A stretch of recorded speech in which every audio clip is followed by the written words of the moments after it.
The metal band Korn helped shape the style and direction of metal music in 1998 with their breakthrough album of Follow the Leader. They went on to be nominated for 7 Grammys and won 2 of them. I was able to catch up with former Korn member Brian Welch in Franklin, Tennessee, and find out what he's been doing with his life now since he became a Christian in 2005. Well, I grew up in Bakersfield, California, and I just had a dream of being a rock star. And I wasn't really tough or popular that much, but I just dove into the metal. And at 10 years old, I just loved AC/DC and Ozzy and Iron Maiden and all this stuff. So I started playing guitar, and I met the guys in Korn when I was probably like 13, 14. And we just started playing stupid, cheesy little bands, you know, with stupid lyrics and just garage bands, pretty much. And fast forward to when we were like 20, we all moved to LA, and we started a band, and it was called Korn, and we named it Korn because of that movie Children of the Corn or whatever, just stupid guys hanging around under the pier. But we started playing LA and Orange County, and it just kind of exploded, and our fan base grew, and the record companies in Hollywood started taking notice, and our dream came true, you know. And it was pretty nuts because the first 3 records kept climbing. Like, at least the first record we were touring with, like Ozzy, we started selling a lot on the Ozzy tour, and it just exploded, you know. And the second record came out, it was number 3 on Billboard. The record company didn't really, they signed us because we had a following, but they didn't really like our music.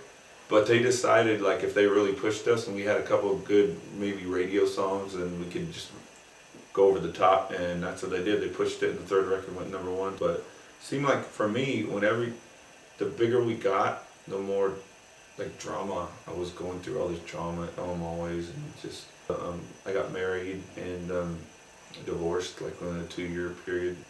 And my wife at the time, like, we were doing drugs, crystal meth, and none of the guys in the band knew it, and I was hiding it and doing all this stuff. And I came to the end of that around 2004. I met these Christian guys that were really cool, and their families were good, and they were just happy, you know, and I was drawn to it. I went to church with them, and the pastor just talked about, like, all the bad things in your life will start to fall away if you hang around with Jesus and, like, talk to him and pray to him that he's real.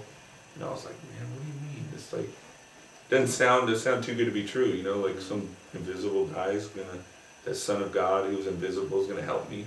I thought it was an old history story, you know. Mm-hmm. And so I went home and I started praying. I was like, Jesus, are you real? Like this guy said it, like, because if you help me, you know, I can live, and my daughter can, you know, have a dad that won't die, you know, and I can get healthy and everything. And if you can't, you know, then I'm done, you know, because I was such an addict. And then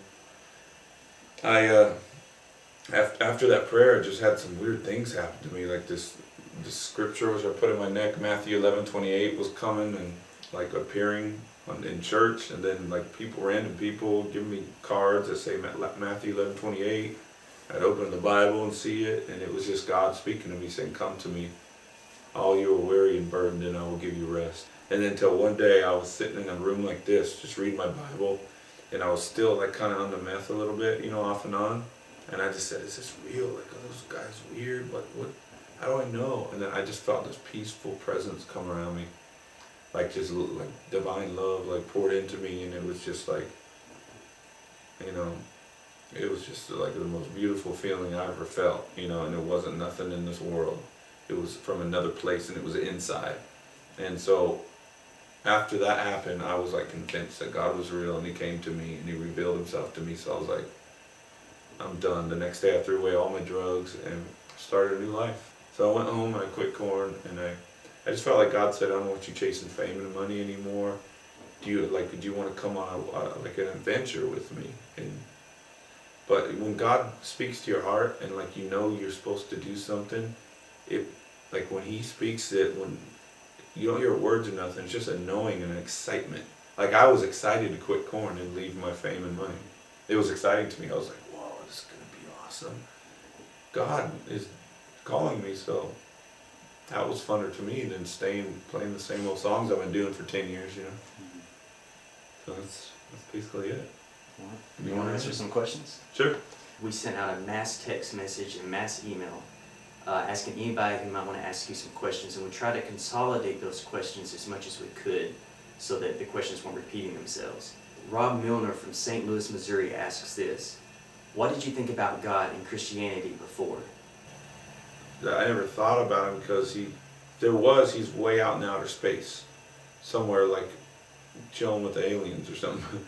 Because you can't, if there's a God and you look up, you don't see nothing. So that's just what I thought. So I didn't think about it. Christianity, you see people on TV, you know, with it's just weird, you know, when you're not saved and you're looking up people like up at 2 in the morning, like drunk or something, and you turn on the Christian channel, like you're flipping through channels and it stops on the channel, or like, glory, glory.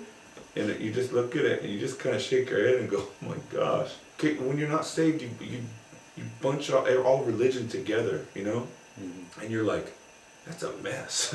This religion says this, Catholic Church says this, da-da-da. You're like, I don't want none of that. So that's what I thought about it before. It was a mess and God was way out there. Okay, and here comes the second one. Wade Preston from Atlanta, Georgia asks this: looking back on your time with Korn, do you think that underneath the layers of drugs and sex and darkness, that God's Spirit was present in the creative process of writing music? For the Korn music? Mm-hmm. I think at times, yeah. I mean, who knows what goes on in the invisible realm? I'm not one to say no, because it's like, it's a journey that we're on, you know, and there's a couple songs that were just, you know, screaming about child abuse, you know, and it was like getting that out. And there's another song of our first record. It says, please God help me. It's all about doing speed and asking God for help. Definitely he was there. He was there doing something. And 2 guys in Korn are saved, so. Okay, so this next question has 2 parts. Taman Miller from Seattle, Washington, he asks, how has the other band members reacted? And the second question is from the Dewey Wayne Band from Houston, Texas, and he says, how has your core fan base reacted to your new lifestyle? Well, the band in 2005 when it happened, they thought I was crazy. They thought I flipped my lid, and they were hurt and freaked out, and like they thought I did too many drugs. Had a revelation from God, told them to quit, you know. The fans went after me. Some of them were really supportive. Some of them were like really hateful and saying like, I wish you would have died. But I didn't care. I was like on this high, like riding the wind, you know. I wrote a book called Save Me From Myself in 2007. It says, it's just the whole story from childhood to 2007. And I wrote it down. And so a lot of old fans have read the book and they see like how empty, and they understand now. So it's like, instead of like making fun of me and stuff, they're like, man, this guy had a hard life. I go to Grace Center here in Franklin, and it's a really cool church, but I go out and yeah, I got some leaders and stuff that I talk to, and always go to the body, you know, when you need something, and serving in the church, just my lifestyle, my music. I go speaking all over, and that's what I do, you know. I'm a bond servant now. Just I'm an oddball brother in Christ, you know. I kind of look different and everything, but my music and what I do is just how God made me, and so I just go out and do that. So we've got our last question from the audience. This comes from Matthew Williams from Los Angeles, California. And he says, how has God been revealing himself to you lately? And how can we be praying for you? Oh, that's cool. He's revealing himself as healer and restorer. He's been doing a deep work in my soul, in my past just traumas I went through, and dealing with a lot of anger, depression, and stuff like that. So I just always tell people to pray for me and my daughter, because I want a good relationship with her, and just there's an enemy out there always like trying to get in the middle of that and try to mess things up. I want it to be good so she can grow up and be happy, you know, and not grow up like I did, all resentful to my dad, and so hopefully I can get a bunch of people to pray for that, and it'll be good. So I appreciate it. I actually know this guy that wrote that. He's a good guy. Really? Original, yeah. So he'll pray for that for real, huh? Awesome. That's good to know. I don't like when people, and I've done it before, but like, yeah, I'll pray for you, man. Just to say it. Praying for you. You can purchase Brian's books at any online bookstore. For more interviews, visit www.williamandkeats.com. It was, what? In Houston, Texas. I can't. That's because we're depressed and miserable. Why are you so depressed, man? We don't have Taco Bell here.